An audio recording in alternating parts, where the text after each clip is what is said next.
When I was about 9 years old, I lived with my mom and little sister in a small house in a quiet town. The street was mostly safe and kids would ride their bikes outside in the summer. But even back then, there were things that didn't feel right about the house. My mom used to say it was old, and old houses make noises. But some of the things I remember from that time didn't sound like house noises. They sound like something else. Something I still don't really know how to explain. The first thing started one night when I couldn't sleep. I was lying in my bed with a blanket pulled up to my chin, staring at the little glow in the dark stars on my ceiling. My room wasn't very big, just a bed, a dresser, and a toy chest near the window. I remember looking at the shadows on the wall from the trees outside. The branches swayed whenever the wind blew, and I told myself that's what I was seeing. But then I noticed one shadow wasn't moving like the others. It was in the corner down low near my toy chest. At first, I thought it was a pile of clothes or one of my big stuffed animals. I almost laughed at myself because gone. I remember feeling cold, like the kind of cold that comes from your body, not the air. I pulled the blanket over my head and fell asleep. The next morning, I didn't even think about it until I saw my toy chest. It was standing open like someone had been looking inside. I never left it open because my mom would yell if toys spilled out. I closed it and didn't say anything. A few weeks later, my sister, who was only 5, told my mom she didn't like the man in the closet. I basically froze when she said it because she said it so casually, as if it were just a fact. My mom brushed it off and said, "Little kids imagine things." But I saw my sister's face and I could tell she wasn't making it up.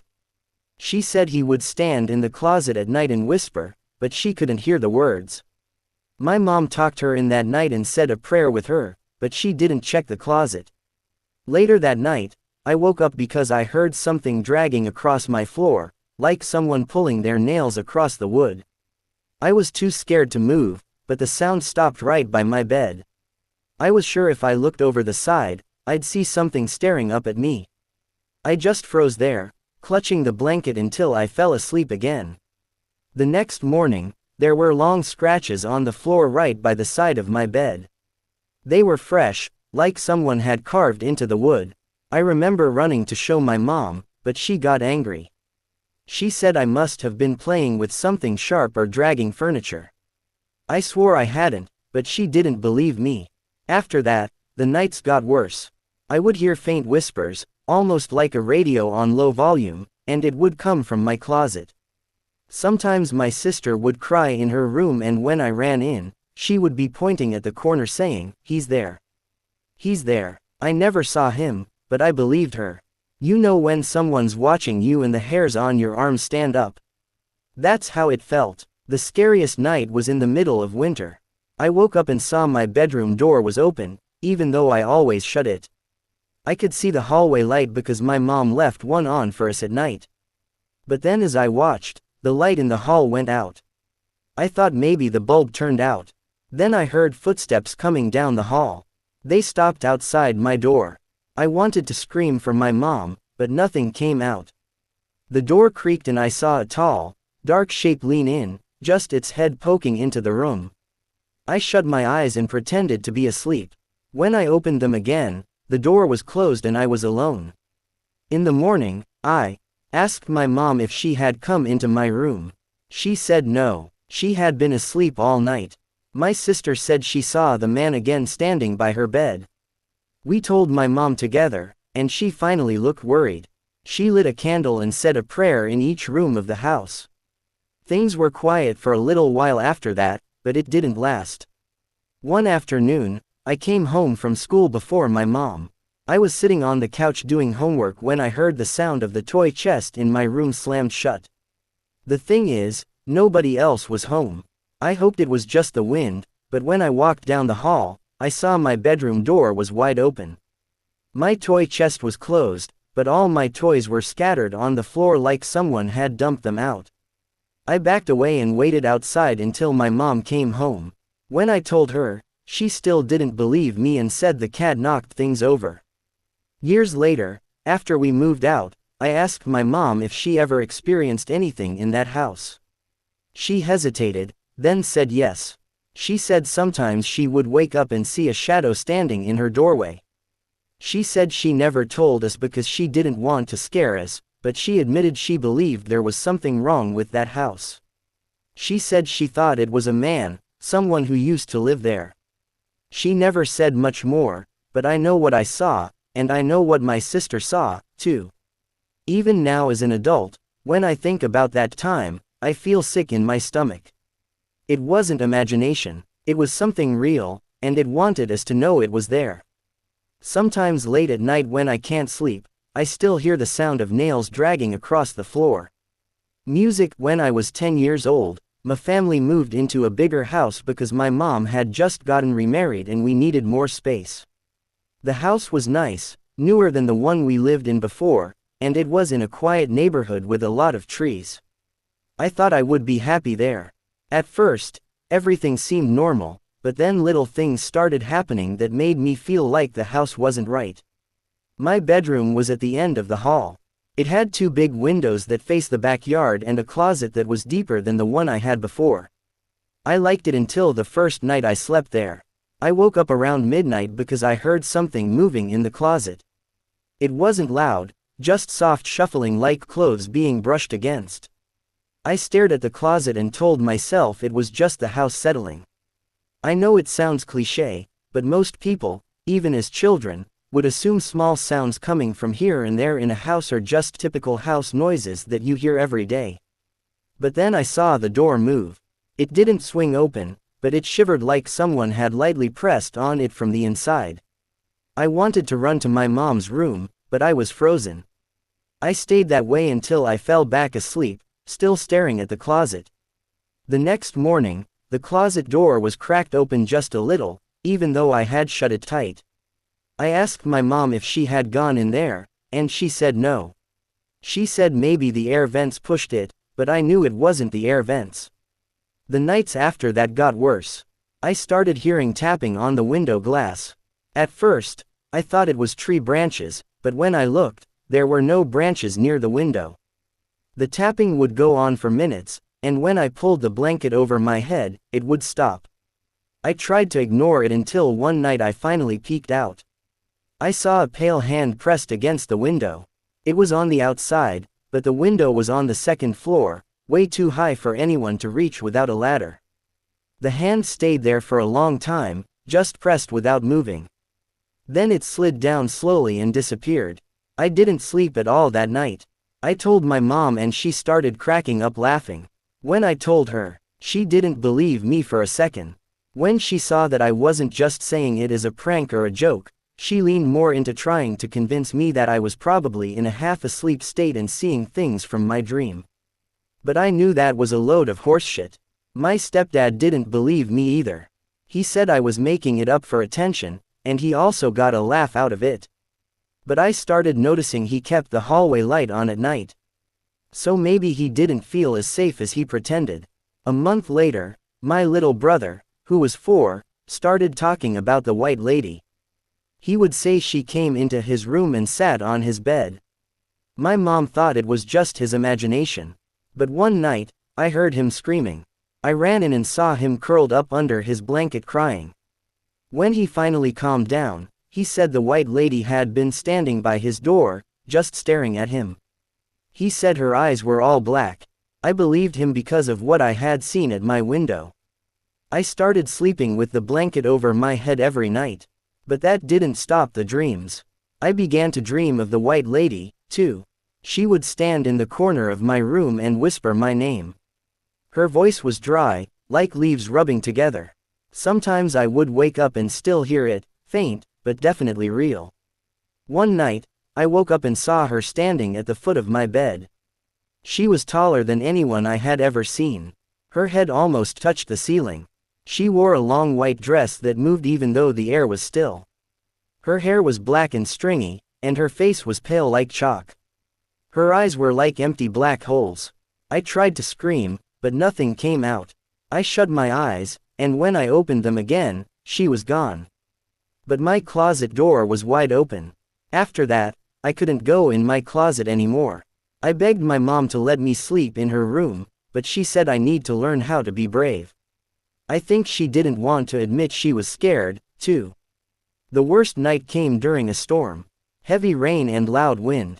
I woke up to the sound of my window creaking. When I looked, the window was slowly sliding open. Even though it was locked, I could see the lock turning by itself. The window opened all the way and I saw the white lady climb in. She didn't move like a person. She floated. Her feet never touched the floor. She drifted toward my bed and leaned down until her face was right in front of mine. I felt her cold breath on my skin. She whispered my name again, and this time I screamed as loud as I could. My mom and stepdad came running in, but when they turned on the light, the window was closed and locked, and no one else was there. They yelled at me for scaring everyone, but I could see in their faces that they were worried. The weird thing about that part of the story is that I don't vividly remember what happened between the moment I saw that lady floating towards me and my screaming. The best I can explain it is that I sort of blacked out for a moment before remembering screaming and having my parents rush into the room. My window was closed again, which would suggest to people that it was just a night terror. That's what my parents believed it was. I think my mom started taking me to therapy for a while because they were worried about me. We lived in that house for 3 more years and I never got used to it. My brother stopped talking about the white lady, but I think it was because he was too scared, not because she stopped visiting. Sometimes I would hear him crying at night and saying, "Go away." I think he just also didn't want to be forced into going to therapy. Sometimes when it storms at night, I still get scared to even get up to go to the bathroom or get water. I'll glance over at corners of the room, making sure I don't see something tall lurking there. It goes to show how these kinds of things stick with you into adulthood. I'd be more open to believing it was simply night terrors if it weren't for the fact that I saw that hand on my window before my little brother even first mentioned the white lady. I guess this is just one of those freakish experiences that cannot be explained. Music. When I was 8, I rode my bike every day after school. I lived on a quiet street with small houses and big trees. I learned every crack in the sidewalk. I learned where the mailman stopped. One house I liked was down the block. I had to ride near the corner of the block to get a view of the yard. There was a long driveway and a wide lawn. An older man stood in that driveway most afternoons. He'd always wear a hat and he'd stand where the driveway met the sidewalk and look down the street. When I rode by, he would say hi. He never came onto the sidewalk. He never stepped off his driveway. He would call out and wave and then go back to watching his yard. I always waved back. My mother told me to never cross the street by myself, so I never crossed to actually speak to the man face to face.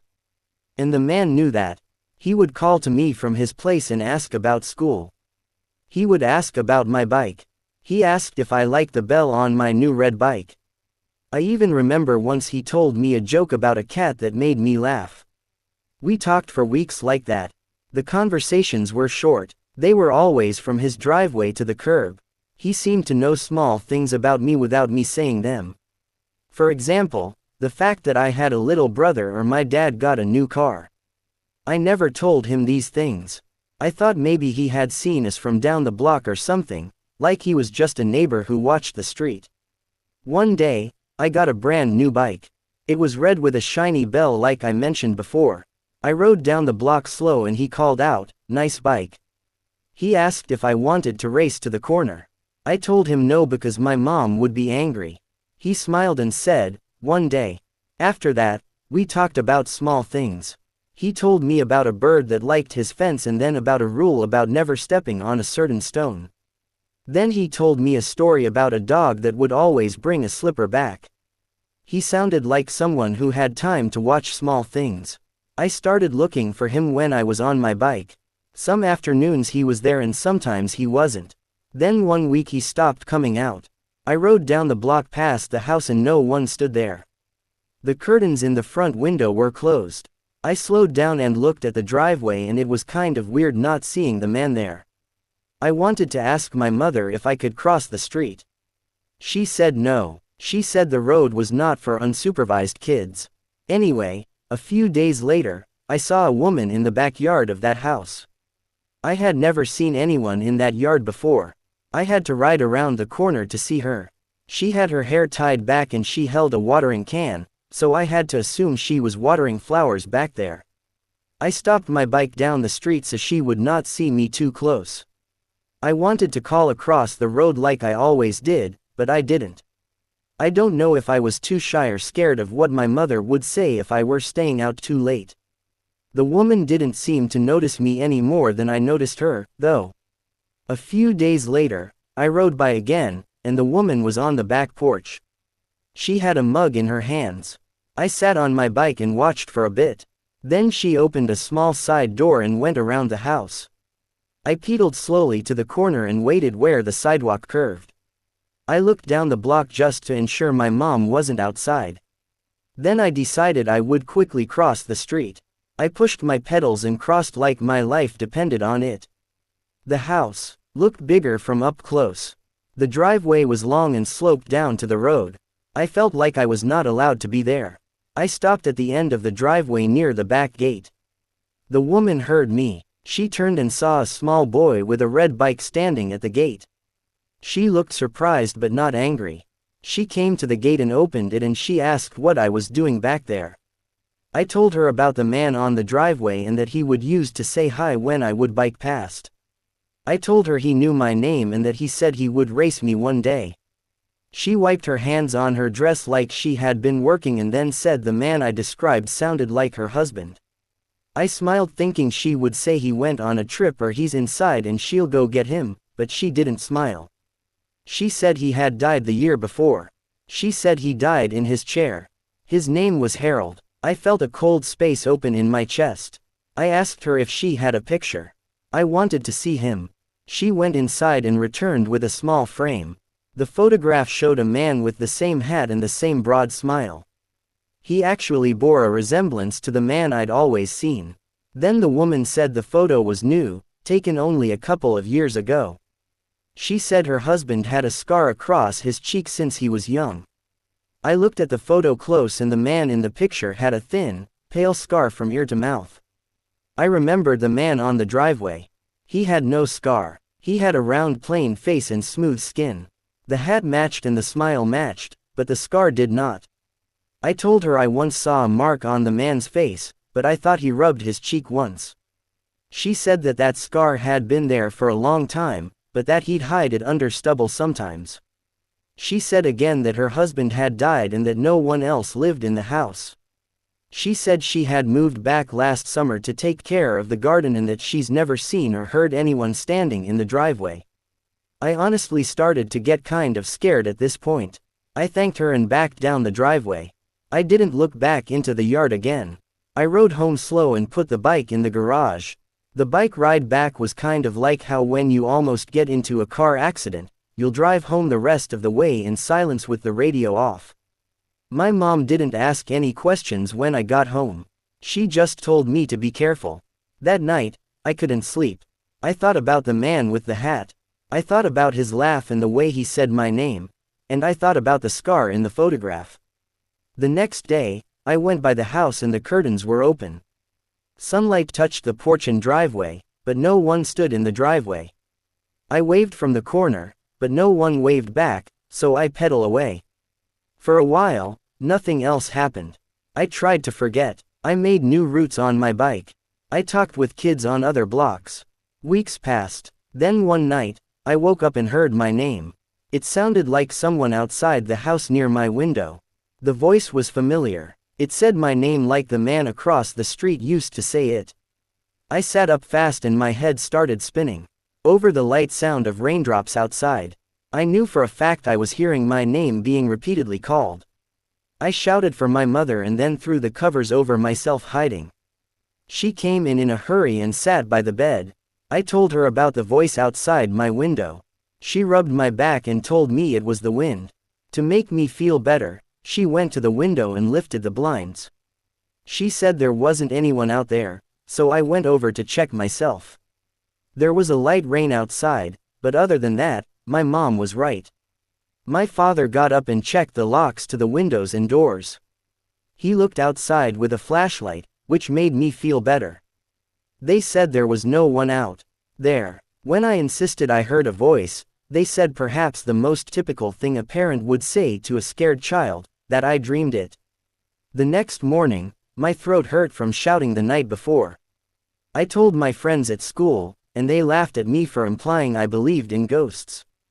One friend dared me to stand in the driveway of that house at night and call his name. I did not take that dare. Days passed and nothing happened, so I moved on. The years went on and the street changed. Houses sold and the woman's house stood empty for a little while. I once saw movers taking boxes out. Later on, new people were painting the front. The long driveway was still there, but it had new cars. I rode past and did not look for a man in a hat. I got older. I learned other routes. I learned the names of new neighbors and their dogs. And eventually, at the age of 18, I moved out for college. I never moved back to that house because my parents sold it while I was in college. But the memory of that man sits like a small stone in my chest. I wonder why I didn't ask the woman for more pictures or go back to press her for more details. I guess in that moment I was scared to wonder if I'd been talking to a ghost. I didn't cross that street again for a long time. I told the story to 1 or 2 people later in life and they even asked why I didn't go back and ask that woman more or why I didn't tell the woman everything I remembered. Maybe they were right. Maybe I should have been braver. Maybe I should have asked more questions about the scar or to see a wedding photo, but I was 8. I wasn't really thinking that way. A few years ago, I drove down the block just for the hell of it. A child was riding a bike near the corner. The driveway was empty. For a moment, I wanted to stop. I wanted to ask if anyone had stood there and said hi. I wanted to know if anyone else had heard a voice in the rain. I wanted a small answer that would close the gap. But I didn't stop. I just kept driving. The memory stays as it was and I try my best to suppress it these days.